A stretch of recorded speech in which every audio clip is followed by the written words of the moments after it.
क्या आपने कभी सोचा है कि महाकालेश्वर परिसर में स्थित काल भैरव मंदिर में प्रतिदिन चढ़ाई जाने वाली हजारों लीटर शराब आखिर जाती कहां है? उज्जैन की पवित्र नगरी में लोग रात भर रुकने से क्यों बचते हैं? मुख्यमंत्री से लेकर देश के प्रधानमंत्री तक यहां विशेष रूप से क्यों आते हैं? और महाकाल मंदिर में होने वाली भस्म आरती की असली परंपरा क्या है? क्या सच में यह किसी चिता की राख से ही पूरी होती है? क्यों भक्तों को महाकाल अलग अलग रूपों में दिखाई देते हैं? क्या मंदिर के भीतर वास्तव में कोई दिव्य शक्ति पूजा करने आती है? और वह कौन सी चीज थी जो पुरातत्व विभाग को खुदाई के दौरान मंदिर के नीचे मिली और जिसने वैज्ञानिकों तथा शोधकर्ताओं तक को हक्का बक्का कर दिया? आखिर ऐसा क्या मिला जिसने महाकाल मंदिर के रहस्यों में एक नई गुत्थी जोड़ दी? दोस्तों, भारत अपनी प्राचीन सभ्यता और अनगिनत रहस्यमय परंपराओं के कारण दुनिया भर में अनोखी पहचान रखता है। यही कारण है कि विदेशी भी इसकी आध्यात्मिक विरासत से आकर्षित हुए बिना नहीं रह पाते। अकाल मृत्यु वो मरे जो कर्म करे चंडाल का, काल उसका क्या बिगाड़े जो भक्त हो महाकाल का। कालों के काल महाकाल की महिमा इतनी विचित्र और अद्भुत है कि शब्द भी कम पड़ जाते हैं। देश भर में भगवान शिव के 12 ज्योतिर्लिंग अपनी आध्यात्मिक चमक और सनातन महत्व के कारण विशेष स्थान रखते हैं, और उन्हीं में से एक मध्य प्रदेश के उज्जैन में स्थित महाकालेश्वर रहस्यों से भरा एक दिव्य धाम है। साल भर लाखों भक्त यहाँ आते हैं, परंतु विशेष पर्वों पर तो भीड़ का कोई अंत ही नहीं रहता। मुगल शासन और बाद में ब्रिटिश काल के कई उतार चढ़ाव देखने के बावजूद इस पवित्र स्थल ने अपनी असली पहचान कभी नहीं खोई। धर्म की रक्षा करने वालों ने आक्रमणों के कठोर दौर में भी ज्योतिर्लिंग की सुरक्षा के लिए भरसक प्रयास किए। आज कई सदियों बाद महाकालेश्वर मंदिर एक बिल्कुल नए और भव्य रूप में दर्शन देता है, लेकिन इसके इतिहास में छिपे अध्याय आज भी उतने ही रोमांचक और चकित कर देने वाले हैं। वीडियो के अंत में हम इस मंदिर के प्राचीन इतिहास को भी विस्तार से जानेंगे, जिसे हर सनातन प्रेमी को अवश्य समझना चाहिए। हमारे कई प्राचीन ग्रंथों में महाकालेश्वर मंदिर का अत्यंत मनोहारी वर्णन मिलता है, और देश दुनिया के श्रद्धालु पूरे वर्ष यहाँ शिव दर्शन के लिए आते हैं। कुंभ मेले के समय जब उज्जैन में श्रद्धालुओं की भीड़ उमड़ पड़ती है, तब महाकाल की नगरी सचमुच जाग उठती है। लेकिन दोस्त, जितना यह मंदिर अपनी महिमा और दर्शन के लिए प्रसिद्ध है, उससे कई गुना अधिक यह अपने भीतर ऐसे रहस्य छिपाए बैठा है जिनके बारे में आज भी बहुत कम लोग जानते हैं। आज का यह वीडियो आपको महाकालेश्वर मंदिर से जुड़े उन्हीं अनसुने और रोमांचक रहस्यों की यात्रा पर ले जाएगा। इसीलिए शुरुआत से अंत तक इस वीडियो के साथ बने रहिए, क्योंकि आगे की बातें आपको हैरान कर सकती हैं। नंबर 1, महाकालेश्वर मंदिर के दिव्य द्वार का रहस्य। उज्जैन के महाकालेश्वर मंदिर में स्थापित दक्षिणमुखी शिवलिंग के दर्शन करने हर दिन हजारों भक्त आते हैं। लेकिन क्या आप जानते हैं कि इस मंदिर में एक ऐसा अद्भुत द्वार मौजूद है जिसके बारे में बहुत कम लोग परिचित हैं? कहा जाता है कि मंदिर का यह खास द्वार, जो पूरी तरह से चांदी से निर्मित है, बिना भगवान महाकाल की अनुमति के नहीं खोला जाता। जैसे किसी घर में प्रवेश से पहले घंटी बजाकर सूचना दी जाती है, उसी प्रकार इस पवित्र स्थान में प्रवेश से पूर्व इस चांदी के द्वार की घंटी ध्वनित की जाती है। यह प्रक्रिया बड़ी ही अनुशासनपूर्ण होती है। उस समय गर्भगृह के पास केवल पंडित और पुरोहित ही उपस्थित रहते हैं। घंटी बजने के पश्चात भगवान से अनुमति ली जाती है और फिर ही इस द्वार को खोला जाता है। इसी पवित्र मार्ग से होकर महाकाल की विशेष और प्रसिद्ध भस्म आरती संपन्न होती है। यहां तक कि कोई भी व्यक्ति बिना अनुमति और बिना इस दिव्य घंटी को बजाए गर्भगृह की दहलीज भी पार नहीं कर सकता।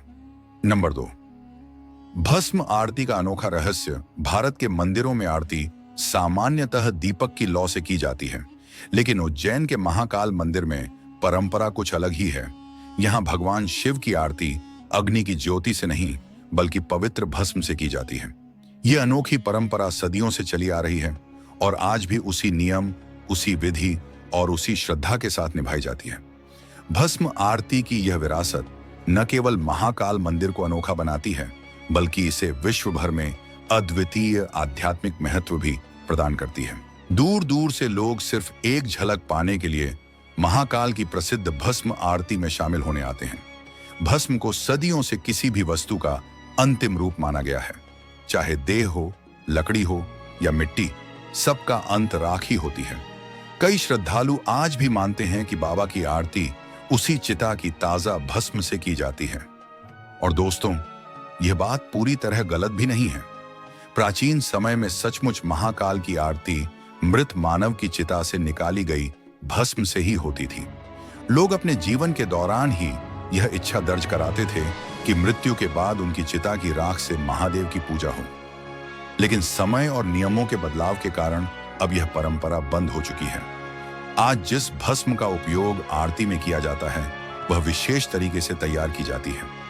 बताया जाता है कि कपिला नस्ल की गाय के गोबर से बने कंडे और शमी, पीपल, पलाश, बड़, अमलतास तथा बेर जैसे पवित्र वृक्षों की लकड़ियां जलाकर भस्म तैयार की जाती है।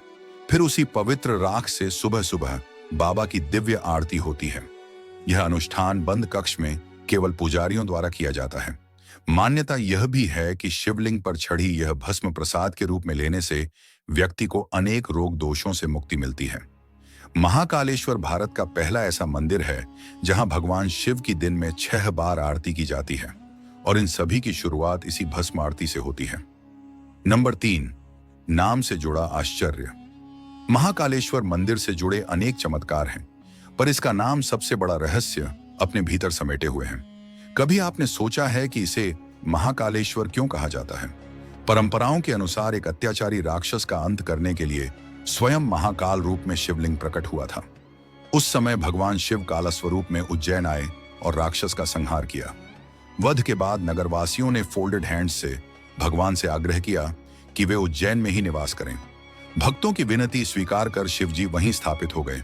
माना जाता है कि कलयुग के अंत तक महाकाल का यह स्वरूप उज्जैन में ही विराजमान रहेगा। इसी कारण इस ज्योतिर्लिंग को महाकालेश्वर नाम दिया गया। नंबर 4, वह रहस्य जहां शराब चढ़ाई जाती है। इस क्षेत्र की एक अनोखी परंपरा बाबा काल भैरव से जुड़ी है, जिन्हें महाकाल का कोतवाल कहा जाता है। यहां प्रतिदिन भैरव बाबा को शराब का भोग लगाया जाता है।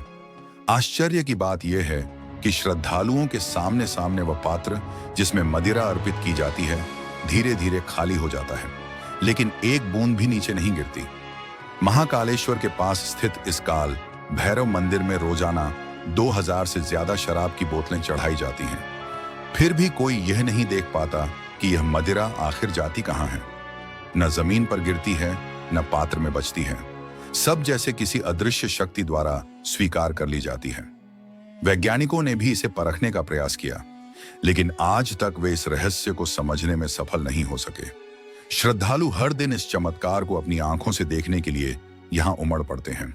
अंग्रेजों ने जब यह सुना कि काल भैरव मंदिर में चढ़ाई जाने वाली शराब रहस्यमय तरीके से गायब हो जाती है, तो उन्होंने इस राज को पकड़ने के लिए मंदिर परिसर में खुदाई तक करवा दी। पर आश्चर्य की बात यह रही कि उनकी मेहनत के बाद भी कोई सुराग नहीं मिला। स्थानीय पुजारियों का कहना है कि इस मंदिर का विस्तार से वर्णन स्कंद पुराण के अवंती खंड में मिलता है, जहां भगवान काल भैरव को उनके विशिष्ट वैष्णव स्वरूप में पूजित बताया गया है। दुनिया के अधिकतर धार्मिक स्थलों में शराब की दुकानों को आसपास रखने की अनुमति तक नहीं होती, लेकिन उज्जैन का माहौल बिल्कुल उलटा दिखाई देता है। महाकाल मंदिर की ओर जाने वाले मार्ग पर आपको शराब की कई दुकानें सहज ही मिल जाएंगी। यहां तक कि प्रसाद बेचने वाले कई दुकानदार भी अपने पास शराब की बोतलें रखते हैं, क्योंकि यही यहां की परंपरा का हिस्सा है।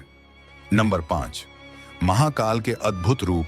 उज्जैन में विराजमान महाकाल एक ही हैं, लेकिन भक्तों को उनके दर्शन हर समय अलग अलग रूपों में प्राप्त होते हैं। वर्ष के हर प्रमुख पर्व और मौसम में उनका श्रृंगार बदलता है। शिवरात्रि के अवसर पर वे दूल्हा स्वरूप में सजते हैं। श्रावण मास में राजाधिराज की भव्य छवि धारण करते हैं। दिवाली पर मंदिर प्रांगण दीपों की सुनहरी रोशनी से चमक उठता है, जबकि होली पर पूरा परिसर गुलाल की रंगीन आभा में डूब जाता है। गर्मियों में उनके मस्तक पर मठों से लगातार जल चढ़ाया जाता है और कार्तिक मास में वे पालकी में विराजित होकर भगवान विष्णु को सृष्टि का भार सौंपने की परंपरा निभाते हैं। महाकाल के प्रत्येक रूप में ऐसी मोहकता है कि दर्शक मंत्रमुग्ध हुए बिना नहीं रहते। नंबर 6, क्यों नहीं रुकते मंत्री रात में।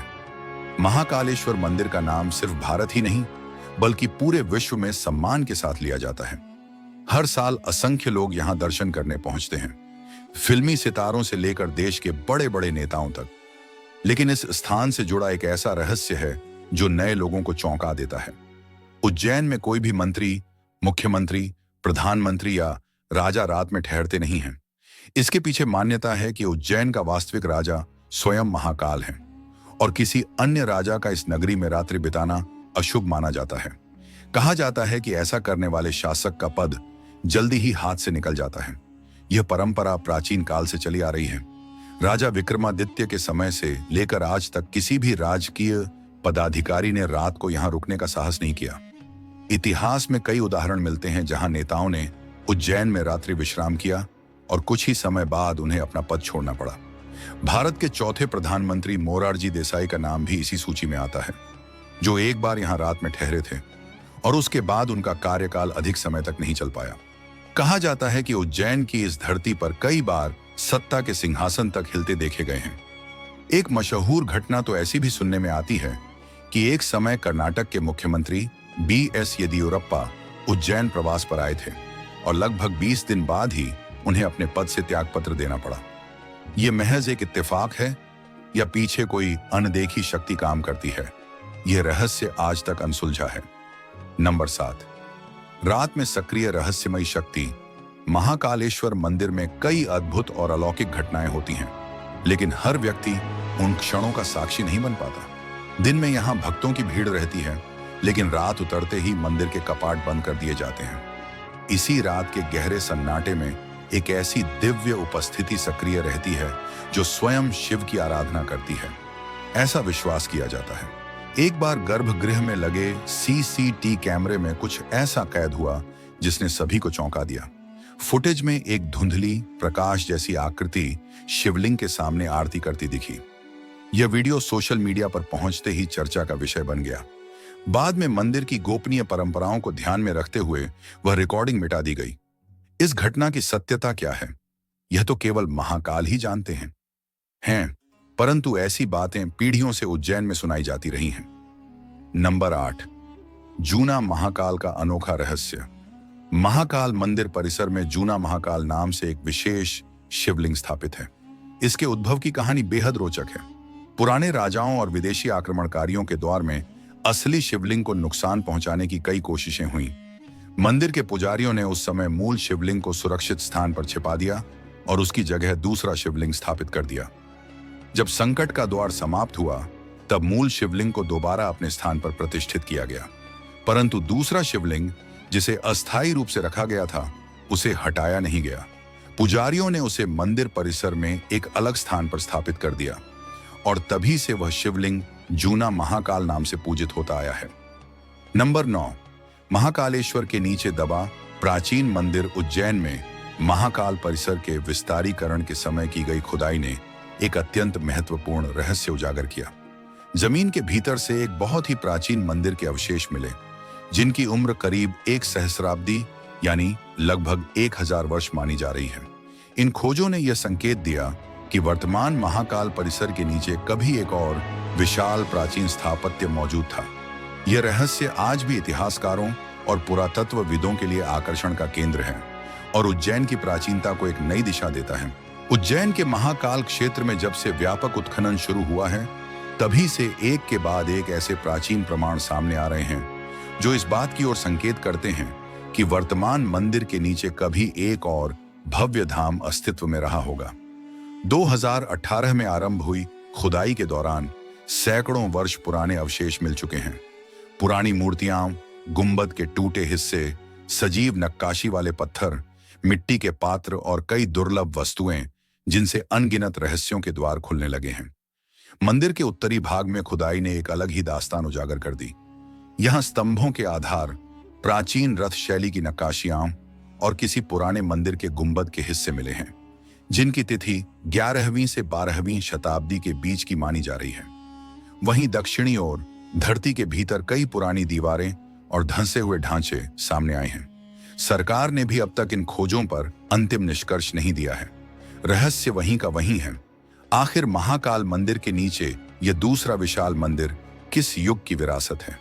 पर एक बात निश्चित है, इस रहस्य में भी भोलेनाथ की कोई अनदेखी लीला अवश्य छुपी होगी। केवल महाकाल ही सच्चे अर्थों में जानते हैं कि हजारों वर्ष पुराने इन अवशेषों के भीतर कौन सा दिव्य इतिहास सोया हुआ है। इन गूढ़ बातों के बाद अब इस पवित्र स्थान के इतिहास की ओर रुख करते हैं।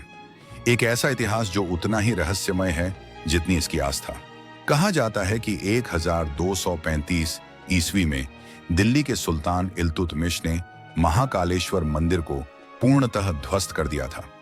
वह समय वह था जब अनेक आक्रमणकारी भारत की आत्मा, धर्म और संस्कृति को चोट पहुंचाने के लिए मंदिरों को लक्ष्य बनाते थे। उस युग में महाकालेश्वर मंदिर केवल पूजा का स्थान नहीं था, बल्कि उज्जैन की पहचान और श्रद्धा का केंद्र था। लेकिन जब इल्तुतमिश को इसके महत्व का पता चला, उसने तुरंत सैनिक भेजकर इसे मिटा देने का आदेश दे दिया। हिंदू समुदाय को जब खतरे की भनक लगी तो उन्होंने एक साहसिक निर्णय लिया। गर्भगृह में स्थापित स्वयंभू ज्योतिर्लिंग को बचाने के लिए उसे पास के एक गहरे कुएं में सुरक्षित कर दिया गया, ताकि आक्रमणकारियों की दृष्टि उस पर न पड़े। मंदिर के खंडहरों पर बांध के समय में औरंगजेब के आदेश से एक मस्जिद का निर्माण भी कर दिया गया। कई सदियों तक यह स्थान खंडहरों जीरो में बदल चुका था, लेकिन श्रद्धा फिर भी नहीं टूटी। टूटे ढांचों के बीच ही भक्त अपने आराध्य की पूजा करते रहे। समय बीतता गया। लगभग 500 वर्षों तक महाकाल का मंदिर जर्जर अवस्था में रहा। फिर भी भक्ति की ज्योत कभी बुझी नहीं। फिर आया वह क्षण जब किस्मत बदली। 22 नवंबर 1728 को मराठा वीर राणोजी राव सिंधिया ने मुगलों को पराजित किया। सत्ता बदलते ही उन्होंने महाकाल की महिमा को उसके वास्तविक स्वरूप में पुनर्जीवित करने का संकल्प लिया। सबसे पहले उन्होंने मस्जिद को हटवाया और 1732 में मंदिर के पुनर्निर्माण की शुरुआत करवाई। उसी काल में लंबे समय से कुएं में सुरक्षित रखा गया ज्योतिर्लिंग पुनः बाहर निकाला गया और नवनिर्मित महाकालेश्वर मंदिर में विधि विधान से प्रतिष्ठित किया गया। राणोजी सिंधिया के इस प्रयास ने लगभग 550 वर्षों बाद महाकाल धाम को उसकी असली पहचान लौटाई। एक बार फिर उज्जैन में महादेव के महाकाल रूप की जय घोष गूंजने लगी। तो दोस्तों, ये थे वे रहस्य और ऐतिहासिक तथ्य जो महाकालेश्वर मंदिर को इतना अलौकिक, अनोखा और चमत्कारिक बनाते हैं। उम्मीद है कि इस अध्याय ने आपको महाकाल के दिव्य लोक से थोड़ी और निकटता का अनुभव कराया होगा। अगर आप महादेव के सच्चे भक्त हैं तो कमेंट में श्रद्धा से लिखें हर हर महादेव। और अगले अध्याय में फिर मिलते हैं एक नए रहस्य की कथा के साथ। हजारों वर्षों से मानवता एक दिव्य लोक की खोज में भटक रही है। एक ऐसा स्थान जिसे आध्यात्मिक संतों का घर कहा जाता है, जहां समय धीमा पड़ जाता है, जहां दुख मिट जाते हैं और जहां केवल प्रकाश ही प्रकाश है। दुनिया भर की सभ्यताओं ने इस स्थान का नाम अलग अलग रखा, पर भारत, नेपाल, तिब्बत और मध्य एशिया की परंपराओं में इसे कहा गया संभाला, शांतियों का साम्राज्य। कुछ लोग कहते हैं यह केवल एक मिथक है, कुछ कहते हैं यह एक गुप्त लोक है जो हकीकत में मौजूद है, मगर आम आंखों से ओझल। आज हम प्रवेश करने जा रहे हैं एक ऐसी कहानी में जिसमें प्राचीन ज्ञान है, भूले हुए रहस्य हैं और मानव चेतना की सबसे ऊंची उड़ान है। कहानियों के अनुसार संभाला वह स्थान है जहां धर्म, ज्ञान और सत्य का सूर्य कभी अस्त नहीं होता। तिब्बती ग्रंथ कालचक्र तंत्र में इसका विस्तृत वर्णन मिलता है। उन्हीं ग्रंथों के अनुसार यह स्थान हिमालय के उत्तर में स्थित है, पर किसी नक्शे में नहीं मिलता। हजारों वर्षों से साधक, राजा, यात्री और साहसी लोग इस स्थान तक पहुंचने की कोशिश करते आए हैं, मगर अद्भुत बात यह है कि हर एक खोजी ने अलग अलग रास्ता बताया। किसी ने कहा यह बौद्ध लोक में छिपा है, किसी ने कहा यह पृथ्वी के भीतर एक गुप्त संसार है। कुछ योगी कहते हैं संभाला कोई भौतिक राज्य नहीं बल्कि चेतना की अवस्था है। लेकिन असली सवाल वही है, यदि संभाला सच में है तो कहां है? इस रहस्य का उत्तर खोजने के लिए हमें जाना होगा समय की उस धुंध में जहां इंसानी सभ्यताएं पहली बार ब्रह्मांड की भाषा समझने लगी थीं। हमारी कहानी शुरू होती है एक युवा भारतीय शोधकर्ता आर्यन से, जिसने वर्षों से संभाला पर शोध किया है। वह तिब्बत के एक प्राचीन मठ की ओर यात्रा करता है, जहां की कहानियों में संभाला का सबसे गहरा ज्ञान छिपा है। वहां उसे मिलती है एक वृद्ध तिब्बती भिक्षुणी मां लोचेन। आर्यन पूछता है, मां, क्या संभाला सच में है? वह मुस्कुराती है, संभाला वही पा सकता है जिसने हृदय को शुद्ध किया हो। यह दुनिया से दूर नहीं है, यह दुनिया के परे भी नहीं है, यह बस भौतिक और आध्यात्मिक संसार के संगम पर स्थित है। लेकिन मैं उसे ढूंढना चाहता हूं, मुझे रास्ता बताइए। माँ लोचेन बिना कुछ कहे उसे एक पुरानी चमड़े की जिल्द वाली पांडुलिपि देती है। उस पर एक चिन्ह बना है, वज्र, दो तरफा बिजली का हथियार, जो अडिग सत्य का प्रतीक है। पुस्तक के पहले पन्ने पर केवल एक लाइन लिखी है, संभाला उन लोगों के लिए खुलता है जो स्वयं को पा लेते हैं। लेकिन आर्यन को इस उत्तर से संतोष नहीं। वह पृथ्वी पर इसे ढूंढने के लिए निकल ही पड़ता है। आर्यन आगे बढ़ता है, नेपाल से लेकर तिब्बत के पठार तक, काराकोरम से लेकर अल्ताई पर्वतों तक। वह उन स्थानों पर जाता है जिनके बारे में कथाएं कहती हैं कि कभी यहां संभाला की झलक दिखी थी। एक बुजुर्ग शेरपा उसे बताता है, संभाला कोई रास्तों से नहीं मिलता। यह निर्णय लेता है कि कौन उसे देख पाएगा। शेरपा उसे एक कहानी सुनाता है। बहुत समय पहले उसके पूर्वजों में से एक पर्वत में खो गया। जब उसने आंख खोली तो उसने खुद को एक उज्जवल घाटी में पाया, जहां सूर्य की रोशनी अजीब तरह से चमक रही थी। वहां कुछ लोग थे जिनके चेहरे चमक रहे थे, आंखें शांत और गहरी थीं। उन्होंने उससे कहा, तुम यहां इसलिए आ सके क्योंकि तुम्हारा हृदय भय से मुक्त था। लेकिन जैसे ही वह डर गया, वह अचानक अपनी दुनिया में वापस आ गया। आर्यन कहानी को सुनकर सोच में डूब जाता है, क्या यह भ्रांति थी या वास्तव में उसके सामने संभाला प्रकट हुआ था। संभाला का उल्लेख केवल तिब्बती परंपरा में ही नहीं, बल्कि भारतीय ग्रंथों में भी मिलता है। विष्णु पुराण, भागवत पुराण और कुछ प्राचीन बौद्ध कथाएं बताती हैं कि कलियुग के अंत में भगवान कल की संभाला के ही एक महान नगर में जन्म लेंगे। वर्णन के अनुसार संभाला में असंभव रूप से उच्च नैतिकता वाले लोग रहते हैं। ऊर्जा प्रवाह इतना शक्तिशाली है कि रोग नहीं टिकते। मनुष्य 100 वर्षों से भी अधिक जीवित रहता है और ज्ञान का स्तर इतना ऊंचा है कि वहां युद्ध का नाम भी नहीं। कुछ वैज्ञानिकों ने इसे हाइपर एडवांस्ड एंशिएंट सिविलाइजेशन कहा, कुछ इसे पैरेलल डायमेंशन सिविलाइजेशन कहते हैं, कुछ इसे इंटीरियर अर्थ एंट्री यानी पृथ्वी के भीतर का छिपा लोक बताते हैं। तो क्या यह एक खोई हुई सभ्यता थी या एक उन्नत आध्यात्मिक लोक? आर्यन वापस उसी मठ में लौटता है और रात में उसे एक स्वप्न दिखता है। वह एक विशाल द्वार के सामने खड़ा है। द्वार पर लिखा है, यदि भीतर आने की चाह है तो पहले भीतर उतरना होगा। वह जागता है और अचानक उसे एहसास होता है, शायद संभाला का रास्ता बाहर नहीं बल्कि भीतर है। वह गहरी ध्यान साधना शुरू करता है। दिन बीतते हैं, सप्ताह बीतते हैं। एक रात ध्यान में उसे एक गहरी कंपन महसूस होती है। उसके सामने प्रकाश का एक गोल द्वार खुलता है। उसके भीतर से एक आवाज आती है, डरो मत, तुम्हें बुलाया गया है। आर्यन आंख खोलता है और खुद को मठ की एक गुप्त गुफा में पाता है, जहां उसने पहले कभी कदम नहीं रखा था। गुफा के भीतर एक प्राकृतिक सुरंग है। वह आगे बढ़ता है और अचानक एक चमकदार प्रकाशित घाटी उसके सामने खुल जाती है, जैसे किसी दूसरी दुनिया में प्रवेश हो गया हो।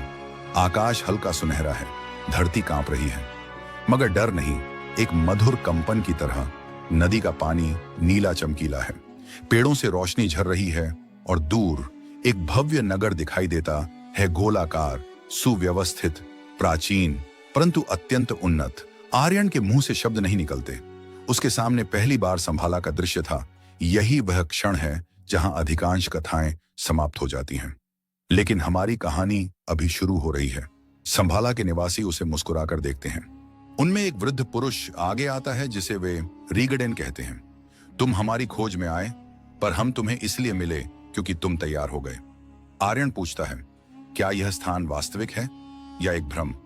वास्तविकता वह है जिसे चेतना स्वीकार करे। तुम्हारे संसार में सब ठोस और सीमित है, हमारे लोक में सीमाएं उतनी ही हैं जितनी मन उन्हें रचे। आर्यन चारों ओर देखता है। यह शहर मानो आध्यात्मिक ऊर्जा से बना हो, लेकिन वहां मौजूद इमारतें इतनी उन्नत थीं कि आधुनिक विज्ञान भी उन्हें समझ न सके। संभाला के लोग उसे बताते हैं, हम मन और ऊर्जा के विज्ञान में इतने आगे हैं कि पदार्थ हमारे लिए बाधा नहीं रहा।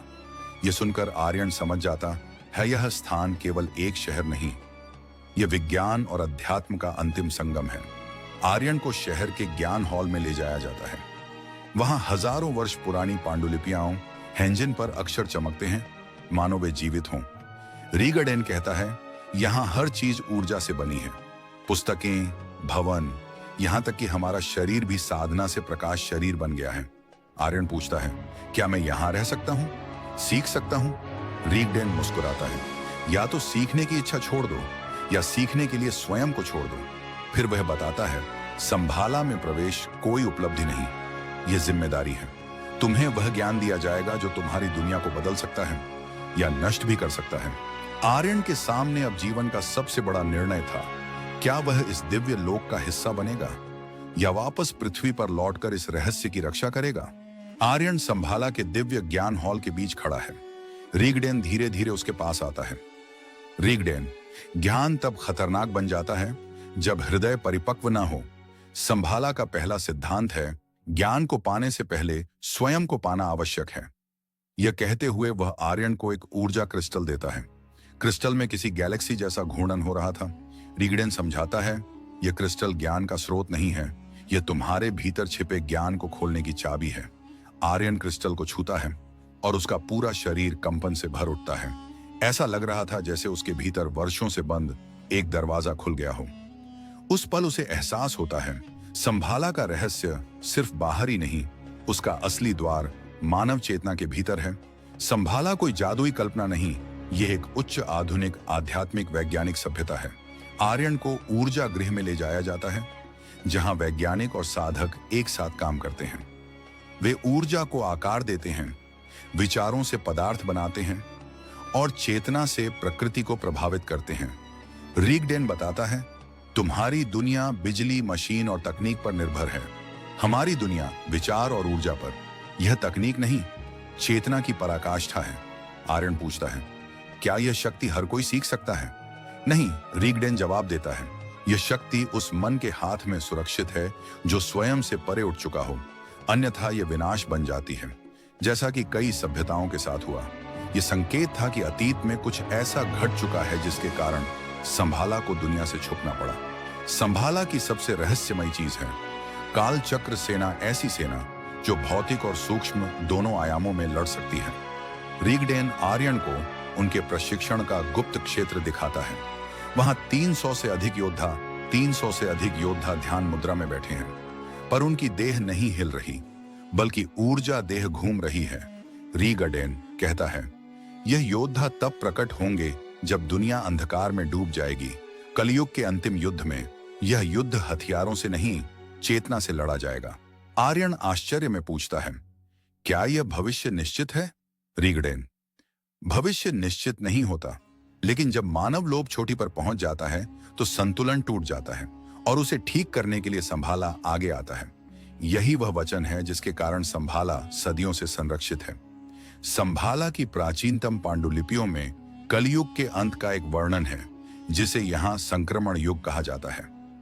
रीगडेन आर्यन को हॉल के केंद्र में ले जाते हैं, जहां ऊर्जा से बना एक विशाल समय चक्र घूम रहा है।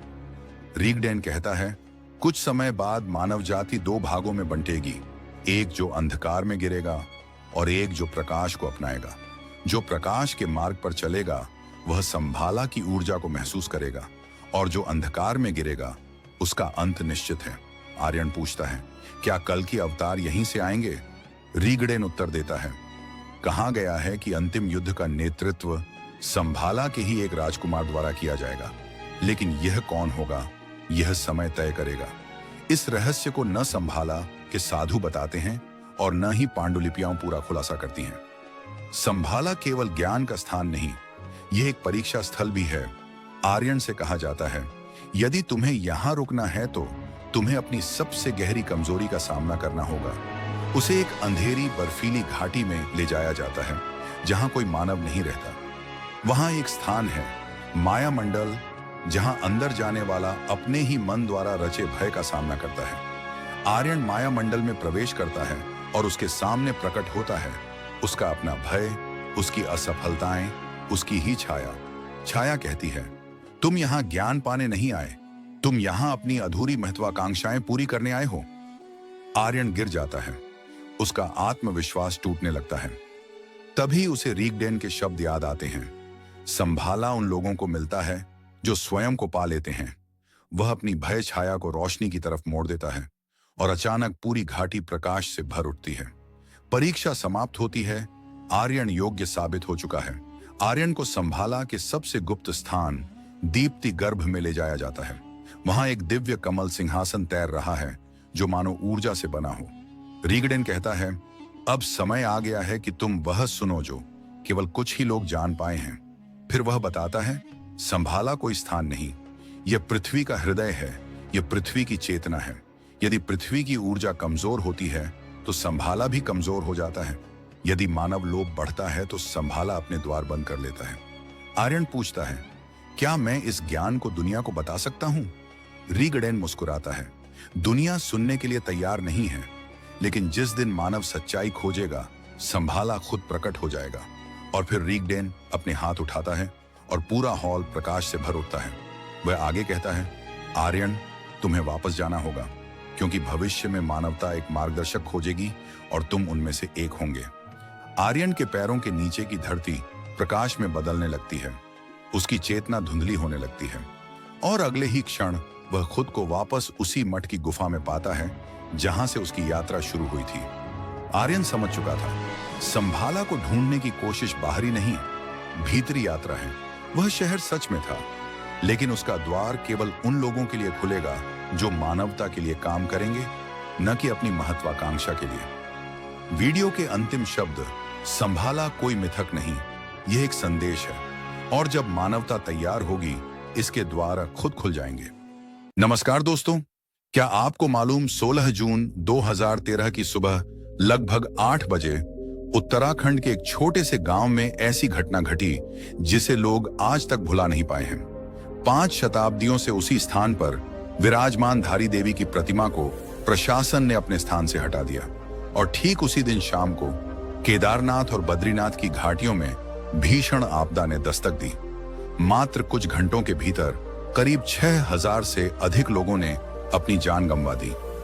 अब सवाल यह उठता है कि क्या यह सिर्फ संयोग था या सचमुच धारी देवी का वह शाप सक्रिय हो गया जिसे सदियों से लोग मानते आए हैं। हाल ही में घटी एक और घटना ने उत्तराखंड के लोगों की चिंता और भी बढ़ा दी है। कहा जा रहा है कि यदि धारी देवी का यह मंदिर कभी अलकनंदा में समा गया तो राज्य को वैसी ही विभीषिका झेलनी पड़ सकती है जैसी 2013 में केदारनाथ में हुई थी। लेकिन रहस्य यही नहीं है। आखिर धारी देवी में ऐसा क्या विशेष है कि पूरा उत्तराखंड भय और श्रद्धा दोनों के मिश्रण में जी रहा है? मान्यता है कि यह देवी साधारण शक्ति नहीं है। दिन के 3 अलग अलग समय पर उनका स्वरूप भी बदलता है। भोर में वह एक बालिका का रूप धारण करती है, दोपहर में युवती का और रात्रि के समय वृद्धा के रूप में पूजी जाती है। यह केवल लोक कथा नहीं है, कई भारतीय वैज्ञानिकों ने भी इस रहस्य को मान्यता दी है। इतना ही नहीं, यह विश्वास भी है कि धारी देवी स्वयं चारों धामों की संरक्षिका है। उनके आशीर्वाद के बिना 4 धाम यात्रा अधूरी मानी जाती है। तो आइए अब हम उस रहस्य के प्रथ दर परत करीब चलते हैं जो धारी देवी और उनके मंदिर से जुड़ा है। वे रहस्य जो या तो कभी बताए ही नहीं गए या फिर जिन्हें समय और परिस्थितियों ने लोगों से छुपा लिया। धारी देवी मंदिर उत्तराखंड के गढ़वाल क्षेत्र में श्रीनगर और रुद्रप्रयाग के बीच अलकनंदा नदी के किनारे स्थित है। उत्तराखंड की धरती पर स्थित यह मंदिर 10 महाविद्याओं में से एक मां काली को समर्पित है। धारी देवी को यहाँ की संरक्षक शक्ति और चारों धामों की अदृश्य रक्षक माना जाता है। कथा की शुरुआत होती है वर्ष 2006 से, जब एक विशाल जल विद्युत परियोजना ने सबका ध्यान खींचा। अलकनंदा नदी पर 330 मेगावाट की श्रीनगर हाइड्रो प्रोजेक्ट का निर्माण होना तय हुआ था। अनुमान था कि इस परियोजना के पूरा होने के बाद आसपास का इलाका पूरी तरह जलमग्न हो जाएगा। जिस चट्टान पर धारी देवी का प्राचीन मंदिर स्थित था, वह भी इस डूब क्षेत्र में आ रहा था। ऐसे में प्रोजेक्ट प्रबंधन ने एक योजना रखी, मां की मूर्ति को नीचे से हटाकर ऊंचाई पर एक नए स्थान पर प्रतिष्ठित कर दिया जाए। लेकिन क्या यह फैसला सचमुच सुरक्षित था या यही वह चूक थी जिसने भविष्य में उत्तराखंड की सबसे भीषण आपदा को न्योता दिया? 2006 से शुरू होकर यह मुद्दा लगातार गहराता चला गया। स्थानीय लोग और कई धार्मिक संगठन खुलकर इस प्रस्ताव का विरोध करने लगे। 2011 से 2012 के बीच मंदिर को बचाने के लिए पहले उत्तराखंड हाई कोर्ट और बाद में सुप्रीम कोर्ट तक याचिकाएं पहुंची। जुलाई 2012 में वरिष्ठ भाजपा नेता लालकृष्ण आडवाणी, सुषमा स्वराज और अरुण जेटली ने मिलकर तत्कालीन प्रधानमंत्री डॉक्टर मनमोहन सिंह को एक ज्ञापन सौंपा। इसमें स्पष्ट मांग रखी गई कि धारी देवी की मूर्ति को उसके स्थान से न हटाया जाए। इसके बाद साधु संतों ने भी आंदोलन का बिगुल फूंक दिया। कोई अनशन पर बैठा तो किसी ने चेतावनी दी कि अगर माता की मूर्ति को छेड़ा गया तो वे जल समाधि ले लेंगे। भाजपा नेता उमा भारती ने सबसे सख्त रुख अपनाया। उन्होंने कहा कि अगर मंदिर को नुकसान पहुंचाया गया तो वे स्वयं समाधि लेने से पीछे नहीं हटेंगी। वे कई बार मंदिर पहुंची और स्थानीय विरोध प्रदर्शनों की अगुवाई भी की। यहां तक कि केंद्रीय पर्यावरण मंत्रालय ने भी मंदिर को अपने मूल स्थान पर ही बनाए रखने की अनुशंसा दी। लेकिन जब मामला सुप्रीम कोर्ट पहुंचा तो अदालत ने मंत्रालय को ही फटकार लगाई और कहा, जब समाधान आपकी ही समिति ने सुझाया था तो अब आप उसे नकार कैसे सकते हैं। आखिरकार न्यायालय ने यह निर्णय सुनाया कि मंदिर को सुरक्षित करने के लिए देवी की प्रतिमा को एक ऊंचे मंच पर स्थानांतरित किया जाए, परंतु मां धारी देवी को अपनी मूल शिला से हटाना मानो प्रकृति के क्रोध को सीधे आमंत्रण देना था। लोक कथाओं में कहा जाता है कि यह केवल एक साधारण निर्णय नहीं था, बल्कि सदियों पुरानी उस भविष्यवाणी को छेड़ना था जो अब तक रहस्यों के पर्दे में ढकी रही। दोस्तों, आगे बढ़ने से पहले यदि आपको यह कथा रोचक लग रही हो तो वीडियो को लाइक जरूर करें और कमेंट में जय मां धारी देवी लिखकर अपनी श्रद्धा प्रकट करें। और यदि आप ऐसे ही अद्भुत व रहस्यमय इतिहास से जुड़े वृत्तांत देखना चाहते हैं तो चैनल को सब्सक्राइब करना न भूलें और बेल आइकन भी दबाएं। स्थानीय महिलाओं द्वारा गठित धारी सेवा समिति ने वर्षों तक इस निर्णय का विरोध किया। लगातार 3 साल तक उनका धरना चलता रहा और 2013 तक यह आंदोलन 1100 दिनों से भी अधिक समय पार कर चुका था। लेकिन इसके बावजूद प्रशासन ने प्रतिमा को हटाने का निश्चय कर लिया। गांव वालों का आरोप था कि जून 2013 में जब मानसून का मौसम आने ही वाला था, तभी परियोजना कंपनी ने अचानक प्रक्रिया को तेज कर दिया। लोगों का कहना है कि कंपनी ने सुरंगों से पानी छोड़कर मंदिर के चारों ओर जलस्तर को कृत्रिम रूप से बढ़ाया ताकि आपात स्थिति का हवाला देकर मूर्ति को जल्द से जल्द हटाया जा सके। और फिर आया 16 जून 2013 का वह भयावह दिन, जब लगातार मूसलाधार बारिश और बाढ़ का खतरा बढ़ गया। तब मंदिर समिति के पास कोई विकल्प न बचा। मजबूरी में देवी की प्रतिमा को अस्थायी ऊंचे चबूतरे पर ले जाने की स्वीकृति दी गई। 3 पुजारियों और 2 ग्रामीणों ने मिलकर प्रतिमा को शिला से अलग किया। प्रत्यक्षदर्शियों का कहना है उसी क्षण आकाश में गड़गड़ाहट और असाधारण घटनाएं घटने लगी। बिजली की चमक और बादलों की गड़गड़ाहट के साथ आसमान से मानो आग बरसने लगी। मूसलाधार बारिश ने वातावरण को भयावह बना दिया। वहां मौजूद लोग इसे किसी अलौकिक चेतावनी की तरह महसूस करने लगे और कई इसे देवी के क्रोध का संकेत मानकर सहम गए। मंदिर समिति के पूर्व सचिव देवी प्रसाद पांडे बताते हैं कि कुछ ही घंटों में मंदिर परिसर पानी से लबालब भर गया था। खबरें मिल रही थीं कि रात में और भी भीषण वर्षा होने वाली है। ऐसे हालात में धारी देवी की प्रतिमा को स्थानांतरित करना ही आखिरी उपाय बचा। शाम ठीक 6:30 प्रतिमा को वहां से हटाया गया। कहा जाता है कि 5 शताब्दियों से इस प्रतिमा को कभी किसी ने नहीं छुआ था। लेकिन साल 2013 में जब प्रशासन ने इसे स्थानांतरित करने का साहस किया तो उसके कुछ ही समय बाद भारत ने अपने इतिहास की सबसे भयंकर त्रासदी को देखा। ग्रामीणों और पुजारियों ने पहले ही चेतावनी दी थी, देवी को मत हटाना वरना विनाश आएगा। लेकिन उनकी बात को नजरअंदाज किया गया और नतीजा पूरे देश ने अपनी आंखों से देखा। जैसे ही 6:30 पर प्रतिमा को हटाने की प्रक्रिया पूरी हुई, ठीक 1 घंटे बाद 7:30 केदारनाथ की घाटी में पहला बादल फटा। यह विस्फोट जैसा प्रतीत हुआ जिसने आसपास के घरों की नींव हिला दी। उस रात लगभग 250 लोगों ने मंदिर में शरण ली थी। मंदिर भर चुका था तो कई लोगों को पास बने प्रार्थना 17 जून 2013 की सुबह 6:15 पर अचानक चौराबाड़ी झील का बांध टूट गया। ग्लेशियर विशेषज्ञ डॉक्टर डीपी दोभाल बताते हैं कि सुबह एक विशाल हिमखंड झील में आकर गिरा, जिससे उस पर अप्रत्याशित दबाव पड़ा। लगातार बारिश के कारण झील पहले ही सामान्य स्तर से लगभग 7 मीटर ऊंची हो चुकी थी। हिमस्खलन के टकराने से बांध टूट गया और महज 5 से 10 मिनट में पूरी झील खाली हो गई। इसका अर्थ था कि करीब 262 मिलियन लीटर पानी एक ही झटके में नीचे बह निकला और मंदाकिनी नदी में समा गया। देखते ही देखते यह पानी और मलबा एक प्रचंड बाढ़ में बदल गया, जिसने नदी के दोनों किनारों को अपने विनाशकारी प्रवाह में समेट लिया। प्रचंड प्रवाह के साथ विनाश की यह धारा सीधे केदारनाथ में जा घुसी। पर यह सिर्फ पानी नहीं था, इसमें शामिल थे भारी भरकम शिलाखंड, कीचड़, टूटे हुए पेड़ और बर्फ के टुकड़े। इस मरणांतक मिश्रण ने अपने रास्ते में आने वाली हर चीज को जड़ से मिटा दिया। केदारनाथ की तंग गलियां, दुकानों की पंक्तियां, मकान और साधु संतों के आश्रम, सब कुछ ही पलों में बह गया। यह हादसा केवल एक प्राकृतिक घटना नहीं, बल्कि मां धारी देवी के रौद्र रूप का इशारा माना गया। सरकारी दस्तावेज बताते हैं कि 2013 की इस विभीषिका में 654 लोग अपनी जान गंवा बैठे। लगभग 3 लाख श्रद्धालु और पर्यटक अलग अलग घाटियों में फंस गए और 20,375 गांवों का बाहरी दुनिया से संपर्क पूरी तरह टूट गया। यह त्रासदी 2004 की सुनामी के बाद भारत की सबसे भयानक प्राकृतिक आपदाओं में गिनी जाती है। पर सवाल अब भी वही है, क्या यह सब देवी की मूर्ति हटाने का परिणाम था या महज प्रकृति का खेल? आपकी राय कमेंट में जरूर बताइए। दरअसल ऐसा प्रसंग पहले भी घट चुका है। वर्ष 1882 में जब एक स्थानीय शासक ने धारी देवी मंदिर को दूसरी जगह ले जाने की चेष्टा की, तभी अचानक भयंकर भूस्खलन हुआ, जिसने केदारनाथ क्षेत्र में व्यापक तबाही मचाई।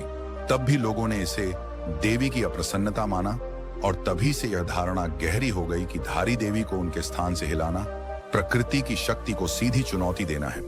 विश्व हिंदू परिषद के तत्कालीन अध्यक्ष अशोक सिंघल ने बताया कि लोग हाइड्रो प्रोजेक्ट और मूर्ति स्थानांतरण के विरोध में सड़कों पर उतरे थे, लेकिन इसके बावजूद 16 जून को देवी की प्रतिमा को पुराने मंदिर से हटाकर एक नए प्लेटफॉर्म पर स्थापित कर दिया गया। लोगों का मानना है कि उसी दिन देवी ने अपना कोप प्रकट किया और केदारनाथ समेत अनेक क्षेत्रों में मृत्यु और विनाश का तांडव हुआ। भाजपा की उपाध्यक्ष उमा भारती ने भी यही कहा कि उत्तराखंड के यात्रियों की रक्षा करने वाली देवी को हटाने का सीधा परिणाम था बादल फटना और प्रकृति का भीषण प्रकोप। यही नहीं, हाल ही में 16 सितंबर 2025 को देहरादून में बादल फटने से पूरा इलाका दहल उठा। तमसा नदी के किनारे स्थित पवित्र टपकेश्वर महादेव मंदिर जलमग्न हो गया। यह मंदिर केवल धार्मिक नहीं, बल्कि लोगों की आस्था और भावनाओं से गहराई से जुड़ा है। इसका डूब जाना प्रतीकात्मक रूप से बेहद गंभीर माना गया। इससे पहले भी उत्तरकाशी के धराली, चमोली के धराली और रुद्रप्रयाग के बसु केदार में बादल फटने की घटनाएं घट चुकी हैं और ये सभी स्थल धार्मिक दृष्टि से संवेदनशील हैं। अलकनंदा नदी, जो स्वयं धारी देवी की पौराणिक गाथाओं से जुड़ी मानी जाती है, इन दिनों प्रचंड वेग से बह रही है। ऐसा लगता है मानो स्वयं नदी भी देवी की प्राचीन कथा को जीवित कर रही हो। दोस्तों, अगर आप केदारनाथ धाम के रहस्यमयी रहस्यों और इसके प्राचीन इतिहास को गहराई से जानना चाहते हैं, तो हमने इस विषय पर एक विशेष डॉक्यूमेंट्री भी तैयार की है। उसका लिंक डिस्क्रिप्शन में उपलब्ध है। आप चाहें तो वहां जाकर पूरी वीडियो देख सकते हैं। लेकिन अब आपके मन में यह प्रश्न जरूर उठ रहा होगा कि आखिर धारी देवी कौन है और उनका इतिहास इतना अद्भुत क्यों माना जाता है। तो आइए जानने की कोशिश करते हैं उन रहस्यों को जो आज तक सिर्फ चुनिंदा लोगों तक ही सीमित रहे।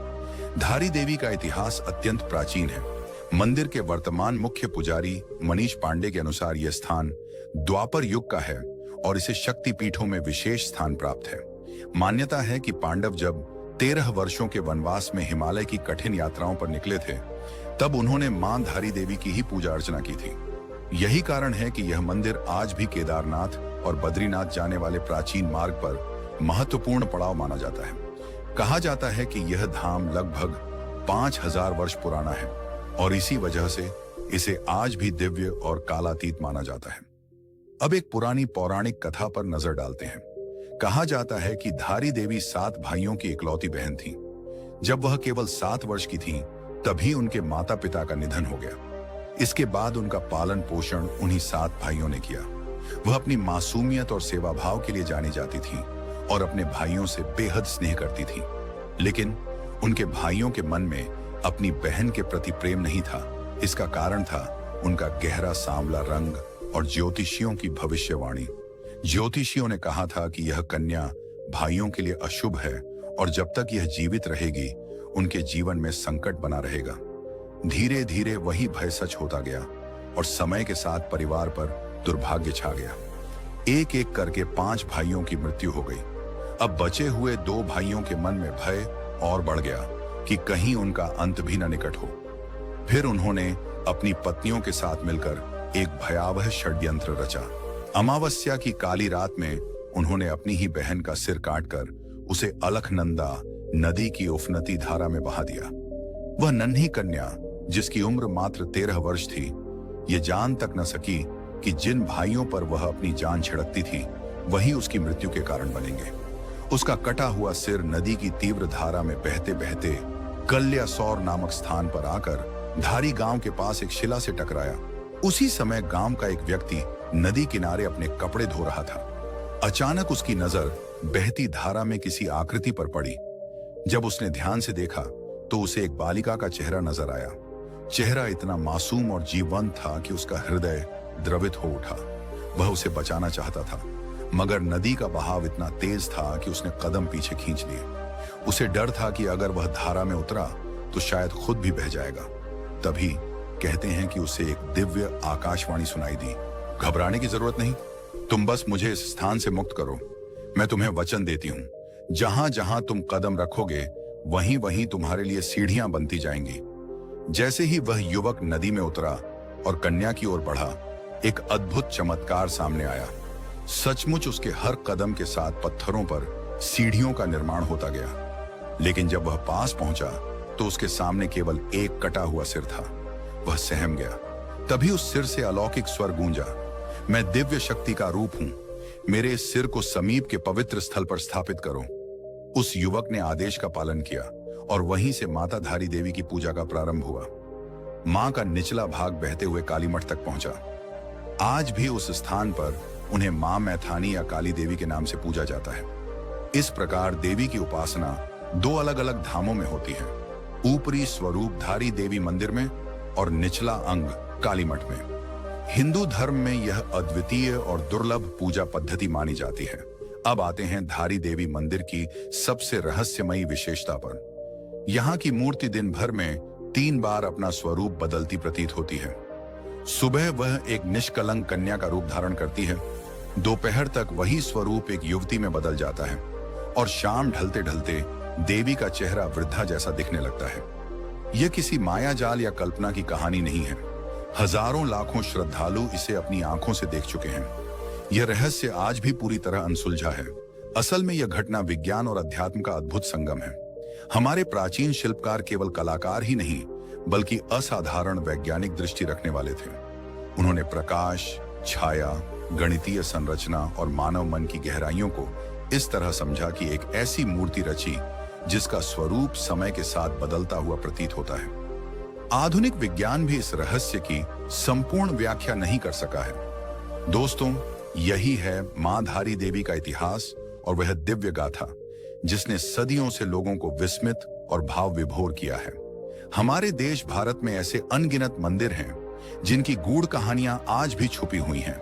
हम प्रयास करेंगे कि धीरे धीरे आपको हर मंदिर की सच्ची कथा और रहस्य से परिचित कराएं, ताकि हमारी परंपरा और आस्था नई पीढ़ी तक पहुंच सके।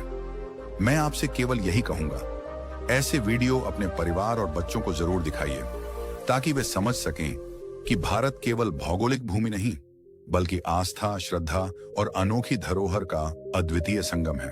तो मिलते हैं अगली डॉक्यूमेंट्री में एक और नई कथा लेकर।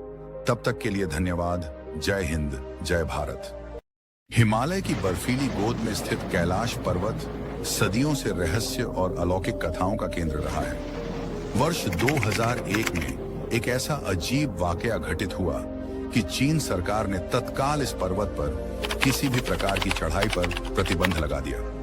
आखिर उस दिन क्या ऐसा देखा गया था जिसने पूरी दुनिया को चौंका दिया? क्यों आज तक सिर्फ एक ही व्यक्ति इसकी चोटी तक पहुंच पाया, और वह भी वापस लौटने के बाद कुछ वर्षों के भीतर असामान्य परिस्थितियों में चल बसा? कहा जाता है कि जो भी इस पर्वत पर चढ़ने का दुस्साहस करता है वह 2 वर्ष के भीतर मृत्यु को प्राप्त कर लेता है। लेकिन इससे भी विचित्र तथ्य यह है कि इस पर्वत के आसपास समय सामान्य से कहीं अधिक तेजी से बहता है। यहाँ उम्र मानो दुगनी रफ्तार से बढ़ती है। क्या वास्तव में कैलाश पर्वत की तलहटी में शंभाला नामक वह पौराणिक नगर छिपा हुआ है, जिसका वर्णन तिब्बती ग्रंथों में मिलता है? नासा के वैज्ञानिकों ने भी इस क्षेत्र से कुछ ऐसे संकेत पकड़े थे जिन्होंने उनके होश उड़ा दिए। और जब चीन ने हेलीकॉप्टर भेजकर रहस्य जानने की कोशिश की, तो उस उड़ान के साथ क्या हुआ, यह अब भी एक अनुत्तरित पहेली बनी हुई है। इन सभी प्रश्नों और अदृश्य रहस्यों पर आज हम एक पर्दा उठाने की कोशिश करेंगे। जो आप जानने जा रहे हैं वह आपकी कल्पना से भी परे है। आइए लौटते हैं 1962 की ओर, जब भारत और चीन के बीच सीमाओं को लेकर छिड़ा विवाद अचानक युद्ध में बदल गया। इस युद्ध ने भारत को गहरी चोट दी और हजारों वर्ग मील भूमि चीन के कब्जे में चली गई। इन्हीं इलाकों में कैलाश का पवित्र क्षेत्र भी शामिल था। युद्ध समाप्ति के बाद संसद में जब माहौल गंभीर था, तभी देहरादून के सांसद महावीर त्यागी ने तत्कालीन प्रधानमंत्री जवाहरलाल नेहरू से एक सवाल पूछा, जो आज भी राजनीतिक इतिहास में दर्ज है। त्यागी ने सीधे सीधे पूछा, चीन हमारी भूमि पर अधिकार कर चुका है, आप कब उसे वापस लाएंगे? नेहरू का उत्तर सभी को चौंकाने वाला था।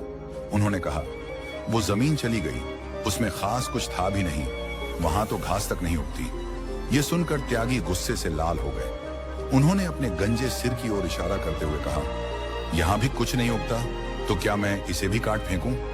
इस तर्कपूर्ण व्यंग्य ने उस दौर की राजनीति में एक अमिट छाप। बहुत समय से यह विचार किया जाता रहा कि भारत को कम से कम कैलाश मानसरोवर क्षेत्र को स्वतंत्र कराने का प्रयास करना चाहिए था। इतिहास का दुर्भाग्य यह रहा कि 1950 में लौह पुरुष सरदार वल्लभ भाई पटेल का देहांत हो गया और पंडित नेहरू पर दबाव बनाने वाला कोई प्रभावशाली व्यक्तित्व शेष नहीं रहा। दुनिया की सबसे ऊंची चोटी माउंट एवरेस्ट, जहां अब तक हजारों पर्वतारोही सफलता पा चुके हैं, उसकी तुलना में लगभग 2200 मीटर कम ऊंचाई वाला कैलाश पर्वत आज भी अपराजित खड़ा है। केवल एक व्यक्ति को छोड़कर किसी ने उसकी चोटी तक पहुंचने का दावा नहीं किया। यही इसकी रहस्यमयी शक्ति और अद्भुत आकर्षण को और गहरा बना देता है। कैलाश केवल एक पर्वत नहीं है, यह हजारों वर्षों से रहस्य, आस्था और आध्यात्मिकता का प्रतीक है। प्राचीन कथाओं में उल्लेख है कि यहीं धन के स्वामी कुबेर का दिव्य नगर स्थित है।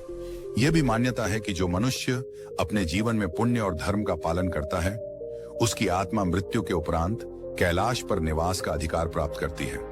इसी कारण यह पर्वत संसार के सबसे पवित्र स्थलों में गिना जाता है। समुद्र तल से 6718 मीटर ऊंचा यह धवल शिखर हिंदू, बौद्ध और जैन धर्मावलंबियों की श्रद्धा का केंद्र है। हिंदू मान्यता के अनुसार यह भगवान महादेव का परम निवास है, जहां वे मां पार्वती संग दिव्य समाधि में विराजते हैं। बौद्ध परंपरा में इसे डेम चौक का अधिष्ठान कहा गया है, जो परम आनंद और शून्यता के प्रतीक है। वहीं जैन मान्यता में इसे अष्टापद पर्वत कहा गया है, जहां प्रथम तीर्थंकर ऋषभदेव ने मोक्ष प्राप्त किया था। कैलाश पर्वत आस्था का प्रतीक ही नहीं, बल्कि यह एक अदृश्य रहस्यमयी द्वार भी है, जहां धर्म, अध्यात्म और लोक कथाएं एक साथ मिलती हैं। दोस्तों, आगे बढ़ने से पहले आपसे एक निवेदन है। यदि आप पहली बार हमारे इस चैनल पर आए हैं, तो कृपया चैनल को सब्सक्राइब करें और कमेंट में AUM नमः शिवाय लिखकर अपना आशीर्वाद दें। अब चलिए इस रहस्यमय यात्रा को आगे बढ़ाते हैं। साल 1999 की बात है, जब रूस के प्रसिद्ध शोधकर्ता एर्नेस्ट मुल्दाशेव ने अपने साथियों के साथ कैलाश पर्वत की रहस्यमयी गुत्थियों को सुलझाने का प्रयास किया। उनकी टीम में भूगर्भ शास्त्रियों, भौतिकी के वैज्ञानिकों और इतिहासकारों का एक विशेष दल शामिल था। इस अभियान के दौरान उन्होंने तिब्बती लामाओं से भेंट की और कई महीनों तक कैलाश और उसके आसपास की घाटियों में रहकर अध्ययन किया। कहा जाता है कि इस खोज यात्रा के दौरान उन्हें न केवल प्राचीन स्थापत्य और भूगोल की अद्भुत बातें समझने को मिली, बल्कि कुछ ऐसे रहस्यमयी संकेत भी दिखे जिन्हें आज तक विज्ञान समझने में असमर्थ है। अपनी प्रसिद्ध पुस्तक where did we originate from में रूसी अन्वेषक अर्नेस्ट मुल्दाशेव ने कैलाश पर्वत से जुड़े ऐसे खुलासे किए जिन्होंने शोधकर्ताओं और साधकों दोनों को स्तब्ध कर दिया। उनके अनुसार हिमालय की गोद में स्थित यह पर्वत कोई साधारण चट्टान नहीं, बल्कि प्राचीन युग में निर्मित एक विशालकाय संरचना है, जो आकार में पिरामिड जैसी प्रतीत होती है। उनका दावा था कि मुख्य शिखर के चारों ओर छोटे छोटे ढांचे मौजूद हैं, जो किसी अदृश्य ऊर्जा जाल की तरह इसकी रक्षा करते हैं। मुल्दा शिफ ने अपने अनुभवों का वर्णन करते हुए लिखा कि जब वे और उनकी टीम पर्वत के समीप ठहरे हुए थे, तो उन्हें गहरी रात में उस पर्वत के भीतर से रहस्यमयी ध्वनियां सुनाई दी। कभी फुसफुसाहट जैसी धीमी आवाजें, तो कभी ऐसा लगता मानो विशाल शिलाखंड अचानक भीतर से टूटकर गिर रहे हों। यह अनुभूति इतनी वास्तविक थी कि उन्हें लगा मानो शून्य जैसे पर्वत की परतों के भीतर आज भी कोई अज्ञात सभ्यता जीवित है। इतना ही नहीं, इस क्षेत्र में समय की गति भी सामान्य से भिन्न प्रतीत होती है। अनेक यात्रियों ने पाया कि उनके शरीर के बाल और नाखून कुछ ही दिनों में असामान्य रूप से बढ़ गए। त्वचा पर भी उम्र बढ़ने के लक्षण अपेक्षा से कई गुना अधिक तेजी से दिखाई देने लगे। इस विचित्र परिवर्तन ने यात्रियों को यह सोचने पर विवश किया कि कैलाश क्षेत्र में कोई अदृश्य शक्ति है, जो न केवल शरीर को बल्कि चेतना को भी प्रभावित करती है। मुल्दा शिफ ने अपनी यादों में एक और रहस्यमयी घटना का उल्लेख किया। एक साइबेरियाई पर्वतारोही ने उन्हें बताया कि कुछ साहसी लोग एक निश्चित ऊंचाई तक पहुंचने में सफल हुए थे, लेकिन जैसे ही वे उस स्थान पर पहुंचे, उनके चेहरे अचानक वृद्ध हो गए, मानो कुछ ही क्षणों में कई वर्षों का समय उनके शरीर पर अंकित हो गया हो। उस अलौकिक बिंदु तक पहुंचने के बाद कुछ पर्वतारोही कुछ ही महीनों में इतनी तेजी से बूढ़े हो गए कि उनकी मृत्यु समय से पहले हो गई। इन रहस्यमयी घटनाओं ने कैलाश पर्वत को और भी रहस्यमय और अलौकिक बना दिया। यह स्थान सिर्फ हिमालय का शिखर नहीं, बल्कि ब्रह्मांड के सबसे अद्भुत रहस्यों का केंद्र माना जाने लगा। अब आते हैं कैलाश पर्वत की तलहटी पर स्थित दो झीलों पर, मानसरोवर और राक्षस ताल। ये दोनों एक दूसरे के पास हैं, लेकिन उनके गुण एक दूसरे से बिल्कुल भिन्न हैं। मानसरोवर झील, जिसे जीवन और शांति का प्रतीक कहा जाता है, आकार में पूर्ण गोल है और सूर्य की भांति दीप्तिमान प्रतीत होती है। यह झील समुद्र तल से अत्यधिक ऊंचाई पर स्थित होने के बावजूद कभी जमती नहीं, और आश्चर्य की बात है कि इसमें लहरें भी उत्पन्न नहीं होती। इसकी निर्मल जलधारा में जीवन की समृद्धि दिखाई देती है, और साधकों का मानना है कि इसमें स्नान करने से मन और आत्मा दोनों शुद्ध हो जाते हैं। इसके विपरीत समीप स्थित राक्षस ताल को उग्रता और विनाश का प्रतीक माना जाता है। कहा जाता है कि इसमें रात्रि के समय अजीब ध्वनियां गूंजती हैं और इसकी लहरें हमेशा अशांत रहती हैं। यह मानो सृष्टि के दो विपरीत पहलुओं, सृजन और संहार का जीवंत उदाहरण हो। कैलाश पर्वत के समीप दो झीलें स्थित हैं। एक तरफ शांत, निर्मल और दिव्यता से भरी झील, जिसे देखते ही मन में अजीब सी तृप्ति और सुकून उतर आता है। दूसरी ओर है रहस्यमयी राक्षस सरोवर, जो ऊंचाई पर स्थित खारे पानी की झीलों में सबसे बड़ी मानी जाती है। इसके जल में लवण इतना गाढ़ा है कि यहाँ मछली, पौधा या कोई भी जलीय जीवन टिक नहीं पाता। झील की लहरें हर समय उथल पुथल मचाए रहती हैं, मानो भीतर कोई बेचैन शक्ति छटपटा रही हो। किंवदंती है कि इस सरोवर का निर्माण असुर राज रावण ने किया था। भगवान महादेव के परम भक्त रावण जब कैलाश की ओर साधना करने चला, उससे पहले वह इसी झील में उतरा। उसने वहां स्नान कर तपस्या आरंभ की। कहते हैं जैसे ही उसने जल में डुबकी लगाई, उस सरोवर पर अदृश्य दानवी शक्तियों का अधिकार हो गया। तभी से इस झील का जल नकारात्मक ऊर्जा से भरा हुआ प्रतीत होता है और रावण के विचार भी वहां से बदलने लगे। सबसे आश्चर्यजनक बात यह है कि एक ही क्षेत्र में स्थित दो झीलें, एक सकारात्मक शांति का केंद्र और दूसरी अशांत ऊर्जा का घर, इतनी भिन्न क्यों हैं? यही रहस्य लोगों को हमेशा उलझन में डाल देता है। कैलाश और मानसरोवर के आसपास एक अनोखी ध्वनि भी सुनाई देती है। यात्री बताते हैं कि जब आप इन पवित्र स्थलों के समीप पहुंचते हैं, तो अचानक ऐसा लगता है मानो आकाश में कोई दिव्य रथ उड़ रहा हो। जब ध्यान से सुना जाए तो वह ध्वनि डमरू की गूंज या AUM के कंपन जैसी प्रतीत होती है। विज्ञान इसे हिमखंडों के पिघलने का परिणाम बताता है, लेकिन साधक मानते हैं कि यह कोई सामान्य घटना नहीं, बल्कि कैलाश की आध्यात्मिक शक्ति का आभास है। यह प्रश्न अब भी रहस्य बना हुआ है। क्या यह बर्फ के टकराने से निकली सामान्य ध्वनि है, या सृष्टि के आदि मंत्र AUM का प्रत्यक्ष अनुभव? यही रहस्य कैलाश को और भी अलौकिक बना देता है। इतना ही नहीं, कुछ यात्रियों ने रात्रि के समय कैलाश पर्वत की छोटी से 7 रंगों की रहस्यमय किरणें निकलते देखी हैं। नासा जैसे संस्थानों के वैज्ञानिक मानते हैं कि यह घटना वहां के अदृश्य चुंबकीय बल और वातावरण की परस्पर क्रिया से हो सकती है, किंतु भक्त इसे दैवीय शक्ति का प्रतीक मानते हैं। मानो पर्वत स्वयं इंद्रधनुषी आभा से संवाद कर रहा हो। हिमालय की घाटियों में एक और रहस्यमय कथा प्रचलित है, हिम मानव या यति की। कहते हैं यह एक विशाल और गूढ़ जीव है जो बर्फीले निर्जन प्रदेशों में विचरण करता है। स्थानीय चरवाहे और साधु वर्षों से इसके देखे जाने की गवाही देते आए हैं। हालांकि अब तक विज्ञान के पास इसका कोई ठोस प्रमाण नहीं है, लेकिन अनेक यात्रियों की सच्ची कथाएं इसे केवल कल्पना नहीं मानने देती। कैलाश क्षेत्र के इन अद्भुत रहस्यों को जानकर यही लगता है कि यह स्थान केवल पर्वत या झीलों का समूह नहीं, बल्कि एक ऐसा दिव्य क्षेत्र है जहां हर कदम पर अदृश्य शक्तियों की अनुभूति होती है। कभी यह सवाल उठता है कि हिमालय की बर्फीली घाटियों में दिखाई देने वाला रहस्यमय जीव वास्तव में कौन है? क्या वह कोई असाधारण भालू है या किसी प्राचीन युग से बचा हुआ मानव जैसा प्राणी? नेपाल और तिब्बत की लोक कथाओं में उसे यति कहा जाता है। कई लोग इसे भूरा भालू मानते हैं, तो कुछ इसे बर्फीले जंगलों का आदिम मानव। माना जाता है कि यह प्राणी कभी कभी मनुष्यों पर हमला भी कर देता है और उन्हें अपना शिकार बना लेता है। इसी रहस्य ने कैलाश क्षेत्र को और भी रहस्यमय बना दिया है। वैज्ञानिक जगत भी इस पहेली को सुलझाने की कोशिश करता रहा है। कुछ शोधकर्ताओं का मानना है कि यह कोई प्रागैतिहासिक जाति हो सकती है जो अब भी इन बर्फीली गुफाओं में छिपकर जीवित है, परंतु अब तक इसके अस्तित्व का कोई ठोस प्रमाण नहीं मिल पाया है।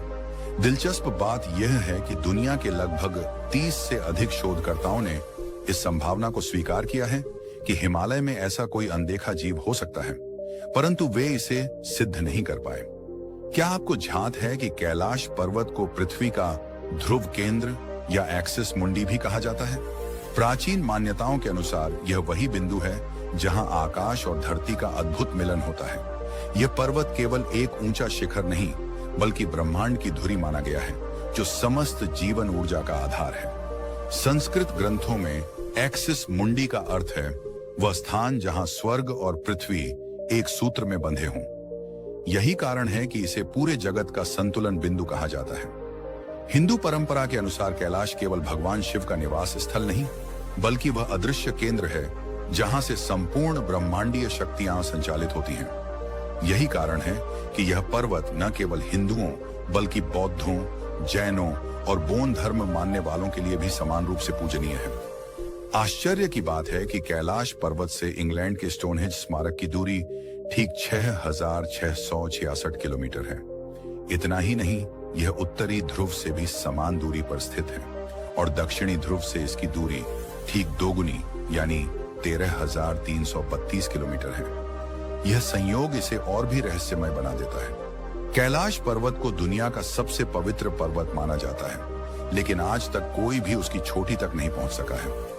आश्चर्य यह है कि हिमालय की अनेक ऊंचाइयों पर पर्वतारोही विजयी हुए हैं, लेकिन कैलाश पर कदम बढ़ाने वाले हर साहसी व्यक्ति को किसी अनजानी शक्ति ने रोक दिया है। मानो कोई अदृश्य ऊर्जा स्वयं इस पर्वत की रक्षा करती हो। सन 2004 में रूस के एक पर्वतारोही सर्गेई सित्याकोव ने इस रहस्यमयी शिखर पर चढ़ने का प्रयास किया। जैसे ही वे शिखर के करीब पहुंचे, उनका शरीर अचानक कमजोर पड़ने लगा। उन्हें ऐसा महसूस हुआ मानो हृदय असामान्य रूप से तेज धड़क रहा हो और सांसें थम रही हों। मजबूर होकर उन्हें वापस लौटना पड़ा। बाद में उन्होंने स्वीकार किया कि यह पर्वत साधारण नहीं है, मानो वहां कोई अदृश्य शक्ति उनकी परीक्षा ले रही हो। कई यात्रियों का कहना है कि जब वे कैलाश के निकट पहुंचते हैं तो समय की गति बदलती सी प्रतीत होती है। घड़ियां कभी तेज चलने लगती हैं, कभी अचानक धीमी हो जाती हैं। कुछ साधकों का अनुभव है कि वहां ध्यान में बैठते ही उन्हें ब्रह्मांड की गूढ़ ध्वनियां सुनाई देने लगती हैं। शायद यही कारण है कि यह पर्वत आज भी अजेय और रहस्यपूर्ण बना हुआ है। धीरे धीरे यह एहसास होने लगा कि उस स्थान पर अधिक देर तक ठहरना उचित नहीं है। जैसे जैसे हम नीचे उतरते गए, मन पर छाया बोझ हल्का होने लगा। पर्वतारोहण की दुनिया में एक नाम बेहद प्रसिद्ध है, इटली के महान साहसी रेनहोल्ड मैसनर।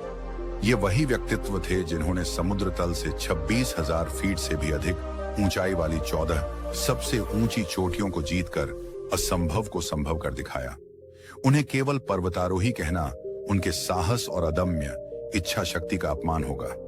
लेकिन यही व्यक्ति जब कैलाश शिखर पर आरोहण के लिए आमंत्रित किए गए तो उन्होंने साफ मना कर दिया। यह निर्णय सुनकर कई लोग चकित रह गए, क्योंकि जो इंसान मौत से खेलकर हिमालय की सबसे कठिन चोटियों पर चढ़ चुका हो, वह आखिर क्यों पीछे हटेगा। शायद उन्होंने उस पर्वत के दिव्य रहस्य को समझ लिया था। कहा जाता है कि उन्हें स्वयं चीन की ओर से इस अभियान का प्रस्ताव दिया गया था, पर उन्होंने इसे अस्वीकार कर दिया। उनके इनकार के कुछ ही समय बाद चीन ने कैलाश पर्वत पर चढ़ाई को ही पूर्णतः वर्जित कर दिया, क्योंकि माना गया कि यह शिखर सामान्य मानव की सीमा से परे है। तिब्बती परंपरा में 11वीं शताब्दी के संत मिलारेपा का उल्लेख आता है। कहते हैं कि उन्होंने कठोर साधना और गहन तपस्या के बल पर कैलाश की चोटी तक पहुंचने का एकमात्र सफल प्रयास किया था। उनकी इस उपलब्धि को सांसारिक दृष्टि से नहीं, बल्कि एक आध्यात्मिक सिद्धि माना गया। दिलचस्प बात यह है कि मिलारेपा ने स्वयं इस अनुभव पर कभी कोई विवरण साझा नहीं किया, जिससे यह कथा रहस्य और गहराई से भर उठी।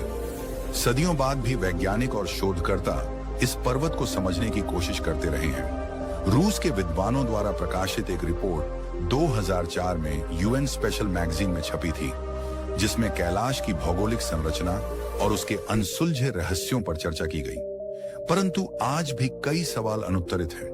कैलाश पर चढ़ने का आखिरी प्रयास 2001 में हुआ, जब स्पेन की एक टीम को विशेष अनुमति दी गई, किंतु तमाम तैयारी और तकनीक के बावजूद वे भी शिखर तक नहीं पहुंच सके। इस घटना के बाद दुनिया भर में यह धारणा और मजबूत हो गई कि कैलाश पर चढ़ना देवताओं की मर्यादा को लांघना है।